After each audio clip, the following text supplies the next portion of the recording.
मुख्यमंत्री पदाचा शपथविधी सोहळा 5 डिसेंबरला संध्याकाळी 5 वाजता होणार। आझाद मैदानावर होणार महायुती सरकारचा शपथविधी।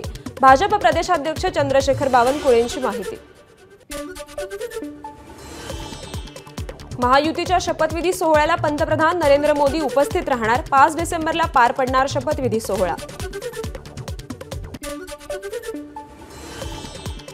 सर्वाधिक जागा आल्यामुळे भाजपचा मुख्यमंत्री होईल तर राष्ट्रवादी आणि शिवसेनेचा उपमुख्यमंत्री होईल, अजित पवारांची माध्यमांना प्रतिक्रिया। ज्या पद्धतीने मागच्या मंत्रिमंडळात उपमुख्यमंत्र्यांकडे गृहमंत्रीपद होतं तोच फॉर्म्युला यावेळीही लागू असायला हवा, शिंदे गटाचे नेते शंभूराज देसाईंनी मांडली भूमिका। राष्ट्रवादी शरदचंद्र पवार पक्षाच्या आमदारांची आज मुंबईत बैठक। गटनेता, विधिमंडळ पक्षनेता आणि मुख्य प्रतोद यांची निवड होण्याची शक्यता। शरद पवार, जयंत पाटील यांच्या उपस्थितीत दुपारी 3 वाजता बैठकीचं आयोजन। आज नागपुरात ईव्हीएम विरोधात आंदोलन। शहराच्या संविधान चौकापासून होणाऱ्या आंदोलनाला सुरुवात। आंदोलनात सुनील केदार यांच्यासह मोठ्या संख्येने काँग्रेस कार्यकर्ते होणार सहभागी। युगेंद्र पवारांचा मतमोजणीवर आक्षेप। बारामतीतील पराभवानंतर युगेंद्र पवारांचा मत पडताळणीसाठी अर्ज। अजित पवारांनी केला युगेंद्र पवारांचा पराभव।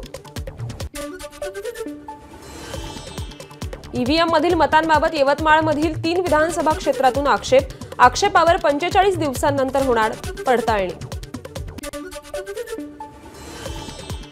ईव्हीएम बाबत रासपच्या महादेव जानकरांचा आक्षेप। ईव्हीएम घोटाळा होऊ शकतो, मी स्वतः इंजिनियर असल्यानं मला माहिती। ईव्हीएम बॅन करावं, जानकरांची मागणी। ईव्हीएम हॅक होऊ शकतं हे विरोधकांनी आधी सिद्ध करावं, मग आरोप करावेत। रावसाहेब दानवेंचं ईव्हीएमवर आरोप करणाऱ्या विरोधकांना प्रत्युत्तर। वसईचे बवियाचे माजी आमदार हितेंद्र ठाकूर यांच्याकडून ईव्हीएम मध्ये घोळ झाल्याचा आरोप। व्हीव्हीपॅट आणि ईव्हीएम मशीन जशास तशा तपासण्याची हितेंद्र ठाकूर यांची अर्जाद्वारे मागणी। ईव्हीएम हटवा आणि बॅलेट पेपरवर निवडणूक घ्या, शरद पवार पक्षाच्या सुनील भुसारा यांची मागणी।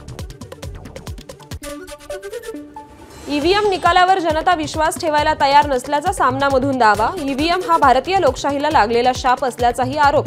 विकसित देशात ईव्हीएम वापरत नसल्याचाही रोखठोकमधून दाखला। विधानसभा निवडणुकीत बंडखोरांवर कारवाई केल्यानंतर आता पक्षविरोधी काम करणाऱ्या माजी नगरसेवक शशिकांत जाधव यांच्यासह पदाधिकाऱ्यांची हकालपट्टी करावी, भाजप आमदार सीमा हिरेंची मागणी। विधानसभा निवडणुकीच्या निकालानंतर आजपासून मनोज जरांगे तुळजापूर दौऱ्यावर। तुळजाभवानीचं आणि पंढरपुरात विठ्ठलाचं दर्शन घेणार। मनोज जरांगेंच्या उपस्थितीत धाराशिव ते तुळजापूर बाईक रॅली। भंडाऱ्याच्या साकोलीत झळकले पराभूत उमेदवार। अविनाश ब्राह्मणकरांचे बॅनर्स। मतदारांच्या मनातील आमदार आशयाची बॅनरबाजी। नाना पटोलेंकडून अविनाश ब्राह्मणकरांचा पराभव। माजी आमदार कैलास गोरंट्याल यांचा काँग्रेसला घरचा आहेर। काँग्रेसनं तिकीट दिलं आणि वाऱ्यावर सोडून दिलं। मतदारसंघात काहींनी गद्दारी केली, गोरंट्याल यांचा आरोप।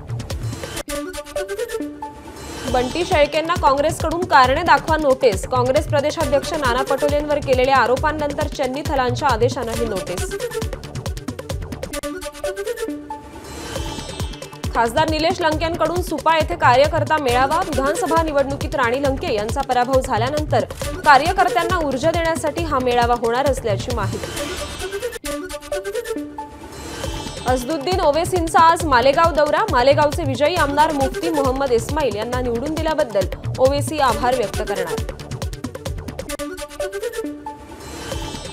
यशवंतराव चव्हाणांच्या 40व्या स्मृतिदिनानिमित्त नाशिकमध्ये काव्य वाचनाच्या कार्यक्रमाचं आयोजन। काव्य वाचनातून राजकीय परिस्थितीवर कविता सादर।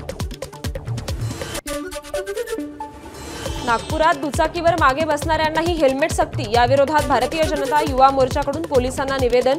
मागे बसणाऱ्या प्रवाशाला हेल्मेट सक्ती करण्याला विरोध दर्शवला।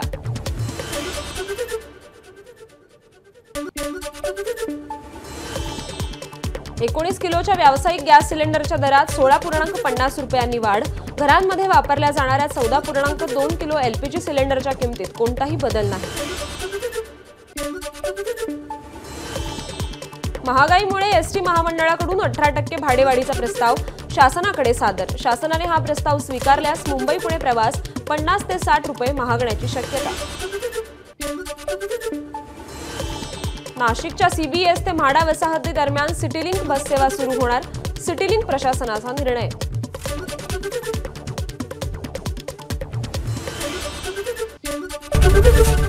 ABP माझा, उघडा डोळे बघा नीट।